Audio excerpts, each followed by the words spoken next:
معزز و ناظرین، آج کی ویڈیو ہم زکوٰۃ کی فضیلت و اہمیت کے اوپر لے کے آئے ہیں۔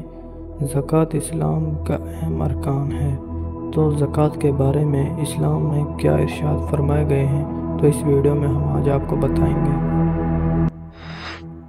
ہمارے چینل کو لائک کریں، سبسکرائب کریں اور بیل آئیکن کا بٹن دبانا نہ بھولیے گا۔ زکوٰۃ اسلام کا اہم رکن ہے۔ قرآن مجید میں نماز کے ساتھ ساتھ متعدد جگہ زکوٰۃ ادا کرنے کا بھی حکم دیا گیا ہے۔ زکوٰۃ کے لفظی معنی پاک ہونا۔ اصطلاح میں انسان کے خاص مال میں مقرر شرح کے ساتھ معین حصہ معین مصرف میں خرچ کرنا زکوٰۃ کہلاتا ہے۔ عشر کے لغوی معنی 10واں حصہ ہے۔ اصطلاح میں زرعی پیداوار کی زکوٰۃ کو عشر کہتے ہیں۔ زکوٰۃ اور عشر اہم ترین عبادت ہے۔ قرآن مجید میں اللہ تعالیٰ کا ارشاد ہے۔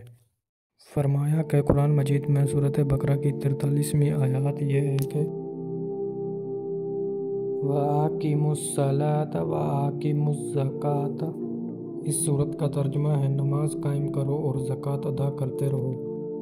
زکوٰۃ کی ادائیگی ایک مسلمان کے لیے آخرت کی نعمتیں کے حصول اور عذاب جہنم سے نجات کا ذریعہ ہے، جس سے بڑھ کر کوئی نعمت نہیں ہو سکتی۔ زکوٰۃ کی ادائیگی ایک مسلمان کو یہ یاد دلاتی ہے کہ جو دولت وہ کماتا ہے وہ حقیقت میں اس کی ملکیت نہیں بلکہ اللہ تعالیٰ کی دی ہوئی امانت ہے۔